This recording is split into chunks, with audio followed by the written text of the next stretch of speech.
ان الحمد للہ والصلاة والسلام علی رسول اللہ اما بعد۔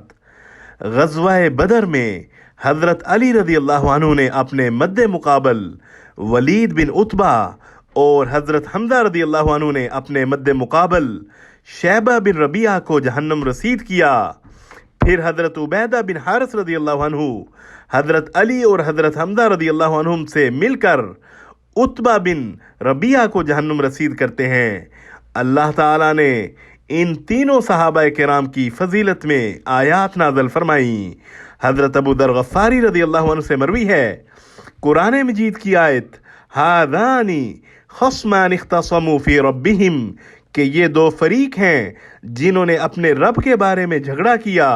سورۃ الحج آیت نمبر 19 قریش کے 6 آدمیوں کے بارے میں نازل ہوئی جو بدر کے روز آمنے سامنے ہوئے، یعنی حضرت علی، حمزہ اور عبیدہ بن حارث رضی اللہ عنہم با مقابلہ شیبہ بن ربیعہ، عتبہ بن ربیعہ اور ولید بن عتبہ۔ اسے بخاری نے روایت کیا۔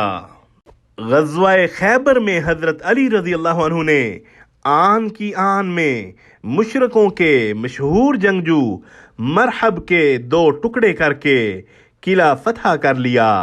حضرت سلمہ بن عقور رضی اللہ عنہ سے روایت ہے، میں حضرت علی کے پاس آیا اور انہیں کھینچتا ہوا رسول اللہ صلی اللہ علیہ وسلم کے پاس لے گیا۔ حضرت علی رضی اللہ عنہ کی آنکھیں دکھ رہی تھیں۔ رسول اللہ صلی اللہ علیہ وسلم نے اپنا لب مبارک حضرت علی رضی اللہ عنہ کی آنکھوں میں لگایا تو وہ اسی وقت اچھے بھلے ہو گئے۔ نبی مکرم صلی اللہ علیہ وسلم نے انہیں جھنڈا عطا فرمایا۔ مشرکوں کی طرف سے مقابلے کے لیے مرحب نکلا اور کہنے لگا، خیبر والے جانتے ہیں کہ میں مرحب ہوں، پوری طرح ہتھیار بند، آزمودہ کار اور گھمسان کی جنگ کے وقت بہادر۔ جواب میں حضرت علی رضی اللہ عنہ نے فرمایا، میری ماں نے میرا نام حیدر یعنی شیر رکھا ہے، ڈرونی شکل رکھنے والے جنگلی شیر کی طرح ہوں۔ میں لوگوں کو 1 سا کے بدلے 1 سندر دیتا ہوں۔ پھر مقابلہ ہوا۔ حضرت علی رضی اللہ عنہ نے مرحب کے سر پر وار کیا اور اسے قتل کر ڈالا۔ اس طرح خیبر کی فتح حضرت علی رضی اللہ عنہ کے ہاتھوں ہوئی۔ اسے مسلم نے روایت کیا۔ وصلی اللہ علی النبی الکریم۔